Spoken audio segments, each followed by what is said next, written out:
Admiral Kang Daiho stood on the bridge of Earth Defense Station Alpha, watching the biggest enemy fleet in human history surround his home planet. Through the massive viewing windows, thousands of alien warships blocked out the stars. Ships from 6 different alien races had come together for one purpose: to destroy every human being alive. The reptilian Vorthak Empire led the attack.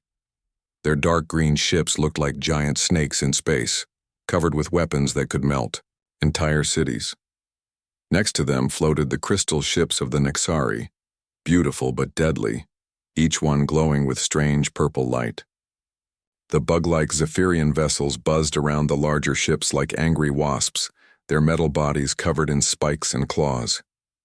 From the ocean world of Thalassa came ships that looked like giant sea creatures, all curves and flowing lines.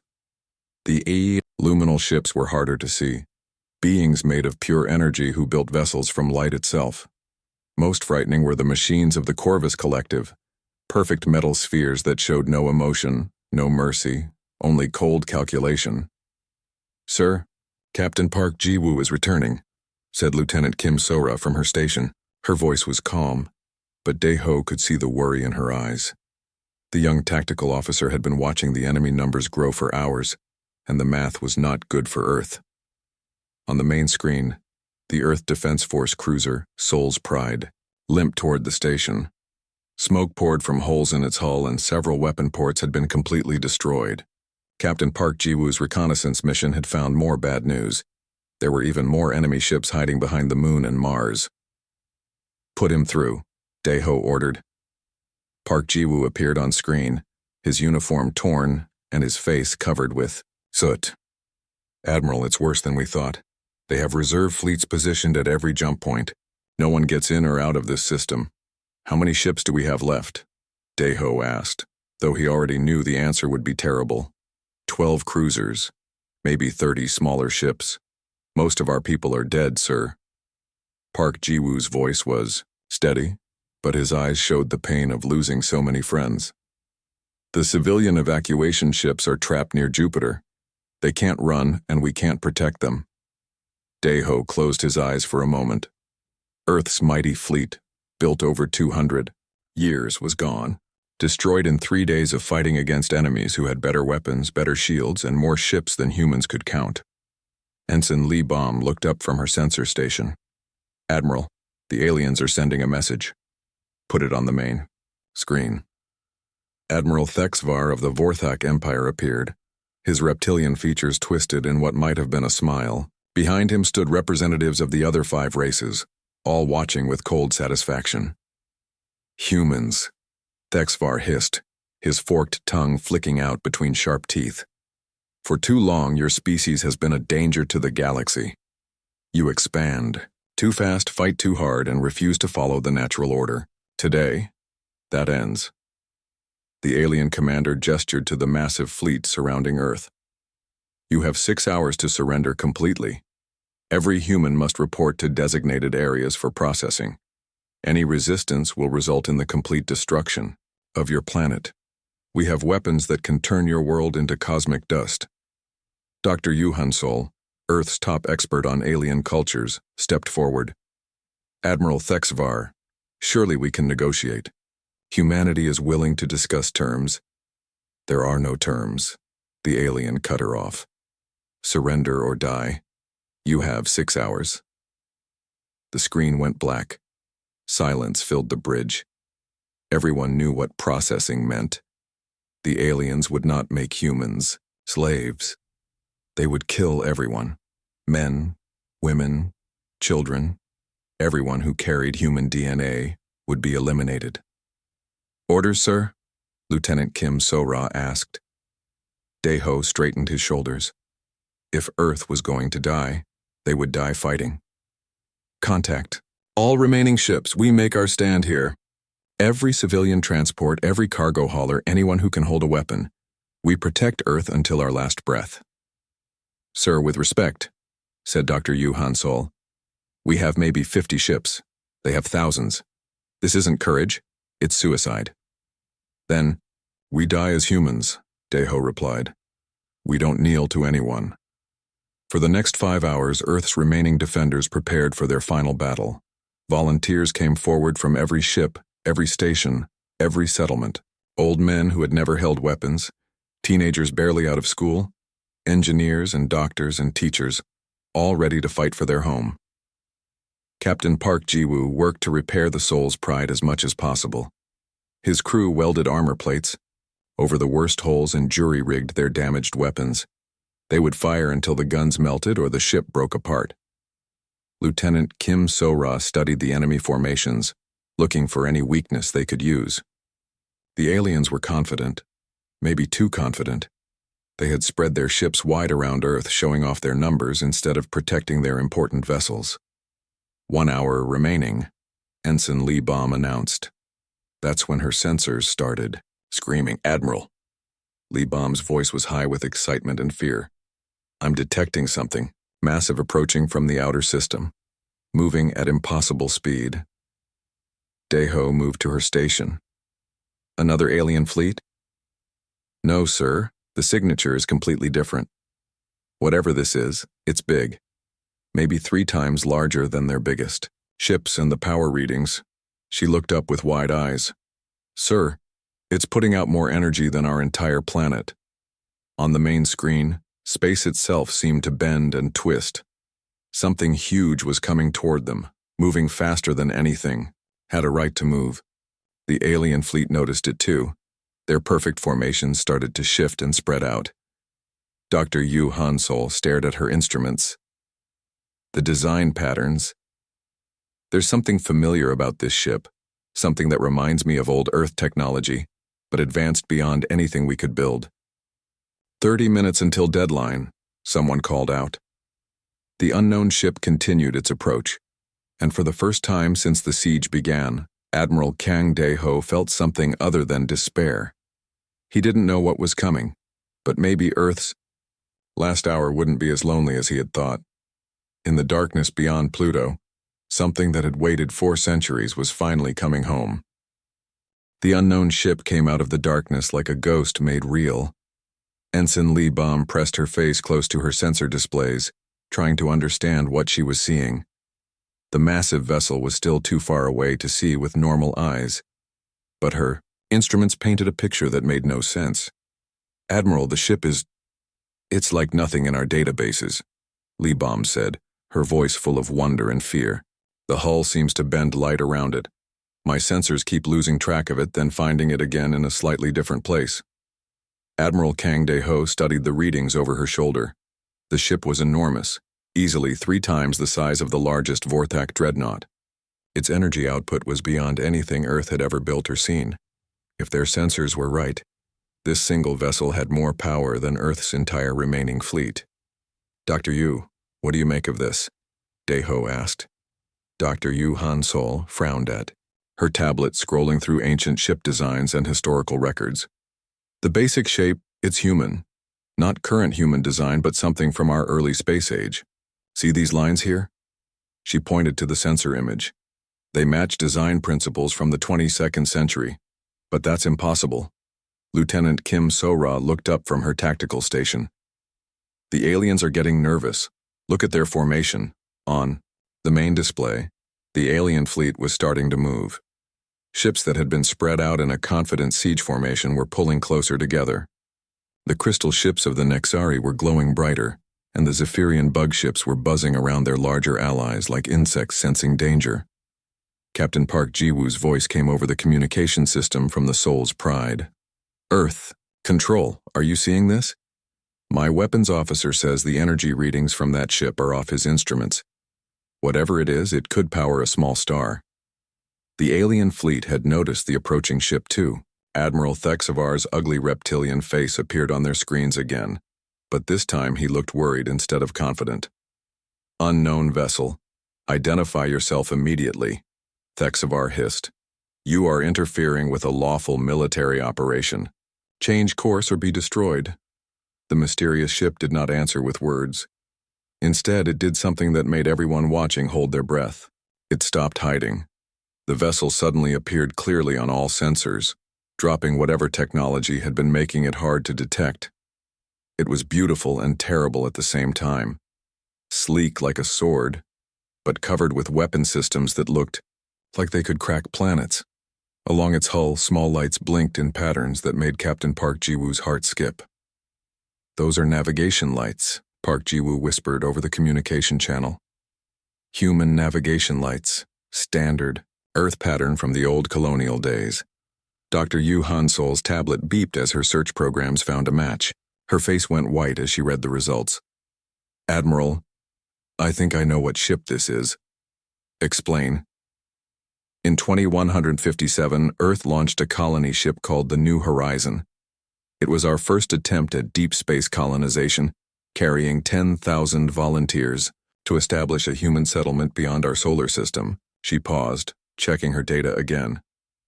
The ship vanished 3 months into its journey. We never found any trace of wreckage or survivors. "That was over 400 years ago," Lieutenant Kim So-ra said. "Even if they survived, how could they build something like that?" The mysterious ship was close enough now to see with normal eyes. It looked like a work of art made by beings who understood both beauty and war. Weapons that seemed to channel the power of stars themselves slowly turned toward the alien fleet. Admiral Thexvar was no longer trying to sound confident. "I repeat, unknown vessel. Identify yourself and withdraw immediately. We have 6,000 warships here. You are outnumbered." For the first time since appearing, the unknown ship responded. The voice that came through the communication system sent chills down everyone's spine. "This is Commander An Min-ho of the Eternal Vigilance," the voice said in perfect Korean accented English. "You have threatened our homeworld and our people. You have 15 minutes to withdraw from Earth space." The bridge of Earth Defense Station Alpha went completely silent. Everyone stared at the communication panel as if it might explode. "Human?" Dae-ho whispered. "Impossible," Thexvar snarled over the open channel. "We have studied Earth for decades. Your species does not possess such technology. This is some kind of trick." Commander An Min-ho's voice came through again, calm and steady. "Earth Defense Station Alpha, this is the Eternal Vigilance. Admiral Dae-ho, we are the children of the New Horizon, returning to protect our family. Please stand by for tactical coordination." Captain Park Ji-woo found his voice first. "Commander An, this is Captain Park Ji-woo of the Soul's Pride. Are you really human?" "We are the descendants of the colonists who left Earth in 2157, An Min-ho replied. "We found something in the dark between the stars, knowledge left by a race that went beyond physical existence millions of years ago. We have spent 4 centuries learning from their gifts, preparing for this day." Dr. Yu Han-sol was frantically checking historical records. The New Horizon carried families, scientists, engineers. They were our best and brightest volunteers for humanity's future. "And now we've come home," Commander An Min-ho said. "Admiral Thexvar, you now have 12 minutes to leave Earth space. We will not ask again." The reptilian commander's laugh was like breaking glass. "One ship against 6,000. Even with unknown technology, you cannot win." Lieutenant Kim So-ra was watching her tactical displays with growing amazement. "Admiral, I'm reading more ships. The Eternal Vigilance isn't alone." Across the solar system, space began to shimmer and bend. More ships appeared, decloaking like hunters emerging from perfect hiding. Dozens of vessels, each as advanced as the first, took positions around Earth. Commander An Min-ho's voice filled the space between worlds. "We are the children of Earth, grown strong in the darkness. We have watched and waited as our species spread among the stars. Today, we ensure that no one will ever threaten our birth world again." The alien fleet suddenly looked very small compared to the circle of human ships surrounding them. Ships built with technology that turned science fiction into reality, crude, by humans who had evolved beyond Earth's wildest dreams while still remembering where they came from. 10 minutes, Admiral Thexvar," Commander An Min-ho said. "Choose wisely." For the first time in 3 days, Admiral Kang Dae-ho smiled. Earth's children had come home. Admiral Thexvar's reptilian eyes went wide as he stared at the impossible fleet surrounding his forces. The alien commander had spent years studying Earth, learning about human technology and tactics. Everything he knew said that humans were a young species with primitive weapons and weak ships. The vessels now facing him made his entire fleet look like toys. "This cannot be real," Thexvar hissed to his officers. "Run deep scans on all ships. Find their weakness." But his science officers were already shaking their heads. The Vorthak had the best sensors in the galaxy, technology that could peer into the heart of atoms. When they focused their instruments on the human ships, the readings made no sense. On Earth Defense Station Alpha, Dr. Yu Hansol was having the same problem. Her instruments showed energy patterns that seemed to ignore the basic laws of physics. The human ship's power cores were putting out energy levels that should have melted their hulls, but somehow the vessels remained perfectly stable.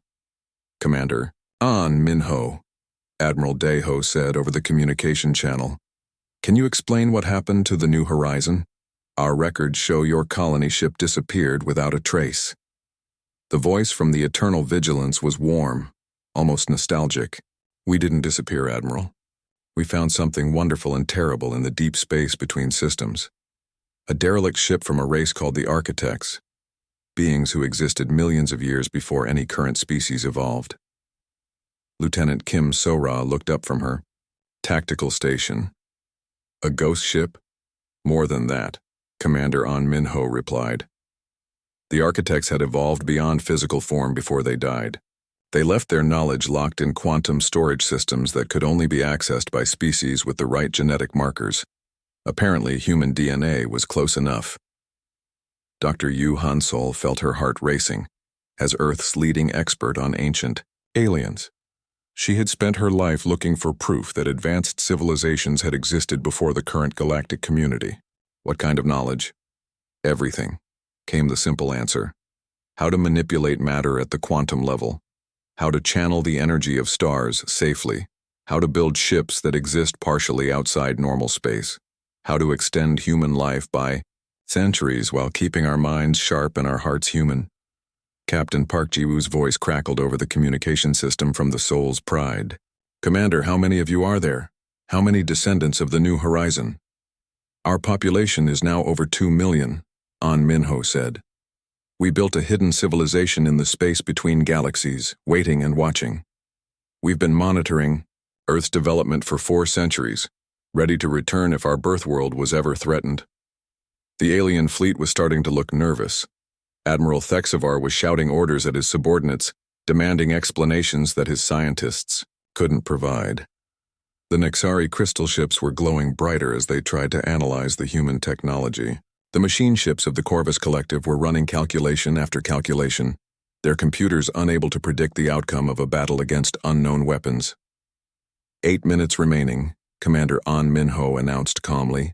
Ensign Lee Baum was frantically trying to count the human ships appearing throughout the solar system. "Admiral, I'm detecting at least 50 vessels now. Maybe more. They're using some kind of cloaking technology that makes them almost invisible until they want to be seen." 50 ships against 6,000, Lieutenant Kim So-ra muttered. "The numbers still don't look good." Dr. Yu Hansol was studying the energy readings more carefully. "Wait. Look at these power signatures. Each of their ships is generating energy equivalent to our entire remaining fleet. If these readings are accurate, 50 of their vessels might be able to match the entire alien armada." Admiral Thexvar seemed to reach the same conclusion. His reptilian features twisted with rage and fear. "Humans, even if your claims are true, even if you have found ancient technology, you are still the same weak species that we have studied. You cannot have changed that much." Commander An Minho's response carried a note of sadness. "Admiral Thexvar, your species has made one critical error. You assumed that because Earth's technology was primitive, all humans were primitive. You never considered that some of us might have found a different path." "Impossible, Thexvar. Ord. We have spies throughout your systems. We know your capabilities." "You know Earth's capabilities," An Minho corrected. "But we are not Earth. We are Earth's children who grew up among the stars, who learned from teachers older than your civilization. We have had 400 years to prepare for this moment." The communication system crackled as another voice joined the conversation. This is Chief Science Officer Lee Nari aboard the Eternal Vigilance. Dr. Yu Hansel, I believe you are Earth's expert on pre-galactic civilizations? Dr. Yu Hansel straightened. Yes, that's correct. Then you will understand what I'm about to show you. The main display on Earth Defense Station Alpha changed, showing a detailed scan of the alien fleet. But this wasn't like any scan Earth technology could produce. The image showed not just the ships, but their internal systems, crew layouts, weapon charges, and structural weak points. How is this possible? Dr. Yu Hansol whispered. Architect sensor technology, Lee Nari explained. We can see through any known shielding or armor. We know the exact position of every ship in their fleet, including the hidden reserves they have positioned behind your moon and near Mars. Admiral Deho felt a chill run down his spine. The aliens had hidden fleets that Earth's sensors had never detected, but somehow the descendants of the New Horizon could see everything. 5 minutes remaining, Commander An Minho announced.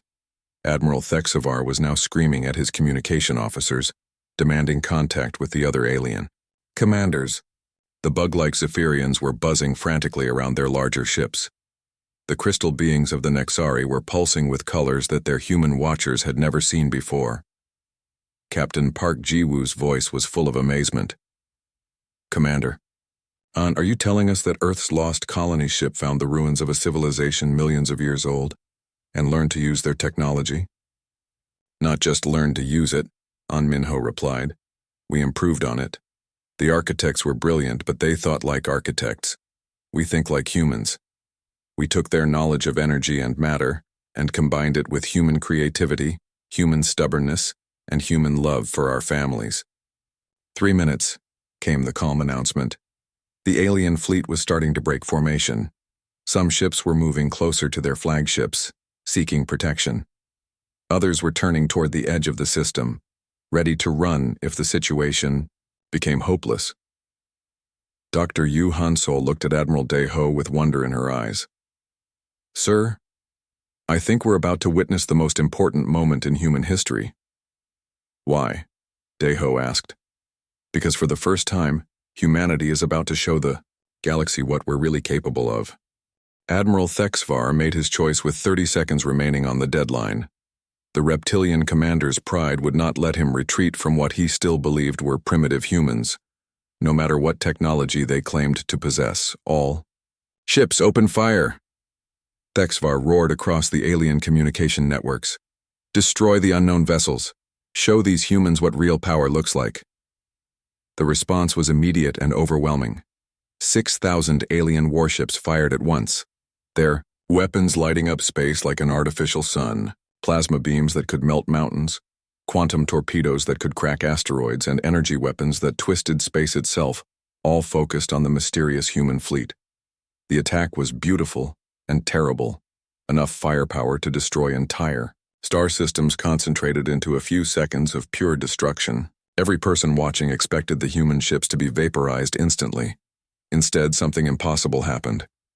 The human ship's shields absorbed every shot without even flickering. Energy that should have destroyed planets simply disappeared into defensive systems that seemed to drink destruction like water. The Eternal Vigilance sat calmly in the center of the alien barrage, completely unharmed. Impossible, Thexvar whispered, staring at his tactical displays in disbelief. Commander An Minho's voice came across the communication channels, still calm and steady. Admiral Thexvar, you have made your choice. Earth Defense Station Alpha, recommend all personnel take cover. We are returning fire. Lieutenant Kim Sora grabbed Admiral Deho's arm. Sir, you need to see this. Her tactical display showed the human ship's weapons coming online. The energy readings were beyond anything in Earth's databases. Captain Park. Jiwoo watched from the bridge of the Soul's Pride as the Eternal Vigilance's main weapons rotated toward the alien fleet. The guns were enormous, each one larger than his entire ship, and they glowed with contained starlight. What are those weapons? Park Jiwoo asked over the communication channel. Stellar disruption cannons, Commander An Minho replied. They channel the power of miniature stars. But don't worry, we're not here to commit genocide. Watch carefully. The first human ship fired. The beam that erupted from the eternal vigilance was like a sword made of pure starlight. It crossed the space between fleets in an instant and struck the largest Vorthak dreadnought.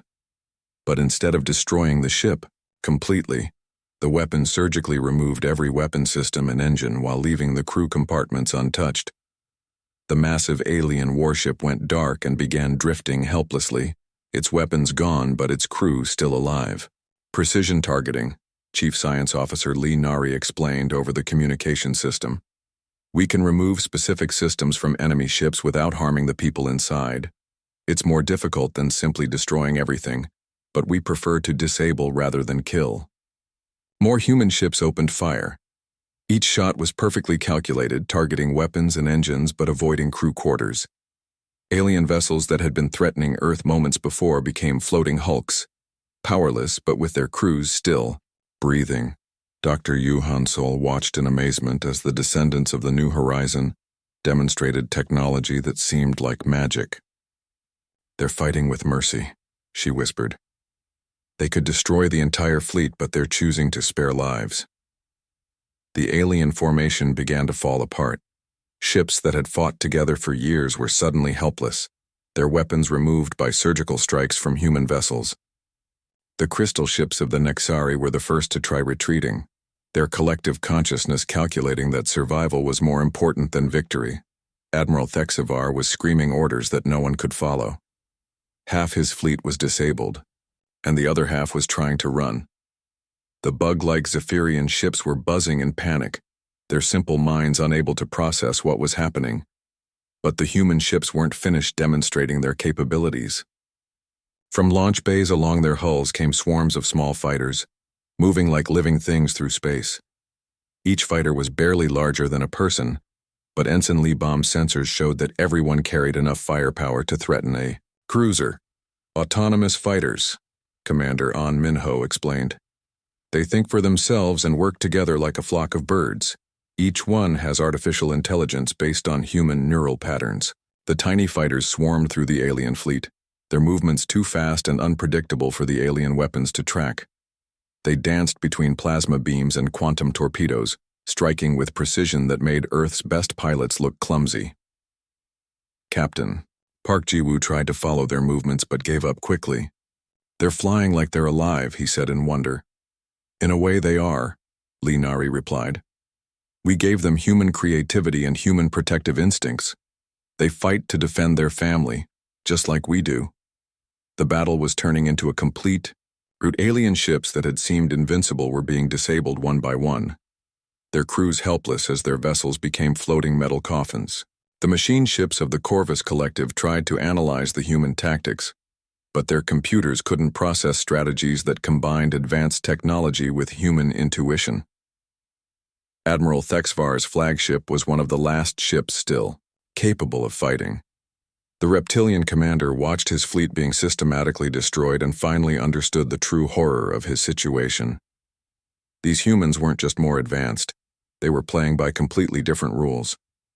"Please," Thexivar said over the communication channel, his voice no longer filled with arrogance. "We surrender. Call off your attack." The human weapons stopped firing instantly. The tiny fighters pulled back to their motherships, and the stellar cannons powered down. In less than 20 minutes, the most powerful invasion fleet in galactic history had been completely defeated without the loss of a single human life. Commander An Minho's voice filled the sudden silence. "Admiral Thexivar, you and your allies will leave the system immediately. Take your disabled ships and repair them elsewhere. If any of you ever threaten Earth again, we will not show mercy a second time." "But our disabled vessels, how will we move them?" "That is your problem to solve," An Minho replied coldly. "You came here to commit genocide. Be grateful that we choose to let you leave with your lives." As the alien fleet began the slow process of gathering their disabled ships and retreating, Lieutenant Kim So-ra looked at Admiral Dae-ho with amazement in her eyes. "Sir, I think the war is over." Dae-ho nodded slowly, still trying to process what he had witnessed. Earth's children had returned home, and they had brought with them power beyond imagination. But more importantly, they had brought wisdom, the knowledge to use overwhelming force with restraint. In the space around Earth, dozens of advanced human ships maintained their protective formation. The siege was broken, and humanity would never again face extinction alone. The alien fleet limped away from Earth like wounded animals, their disabled ships being towed by the few vessels that still had working engines. Admiral Thexvar's proud invasion force had become a collection of helpless hulks, a reminder to the galaxy that humanity was no longer defenseless. As the last alien ship disappeared into hyperspace, Commander An Minho addressed both Earth and the galaxy at large. His words would be recorded and broadcast across 1,000 worlds, changing the balance of power forever. People of Earth, and those who would threaten Earth, An Minho said, his voice carrying the weight of 4 centuries of preparation. Let it be known that our homeworld is now under the protection of forces beyond your current understanding. We are the descendants of the New Horizon, Earth's children who found ancient wisdom among the stars. As if summoned by his words, space around Earth began to shimmer and bend. More ships appeared, decloaking from positions throughout the solar system. Not dozens this time, but hundreds of vessels, each as advanced as the Eternal Vigilance. They took positions around Earth like a protective shell, their weapons pointing outward toward the galaxy. Admiral Deho felt his legs grow weak as he realized the true scope of what he was seeing. "How many ships do you have?" he whispered. "Enough," came the simple reply. "We have spent 400 years building our civilization and waiting for the day when Earth might need us." Today was that day. Captain Park Ji-woo stared out from the bridge of the Soul's Pride at the incredible fleet surrounding his homeworld, ships that looked like works of art, beautiful and deadly, crewed by humans who had evolved beyond Earth's current capabilities, while somehow remaining recognizably human. "Commander An," Park Ji-woo said, "what happens now? Do you take over, Earth? Are we your subjects now?"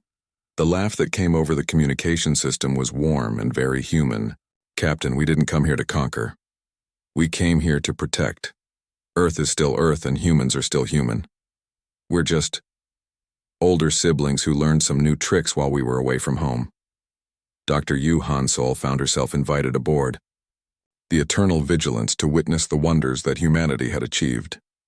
As her shuttle approached the massive vessel, she could see technology that seemed impossible, hull materials that shifted and flowed like living tissue, weapon systems that bent space around them, and energy fields that glowed with contained starlight.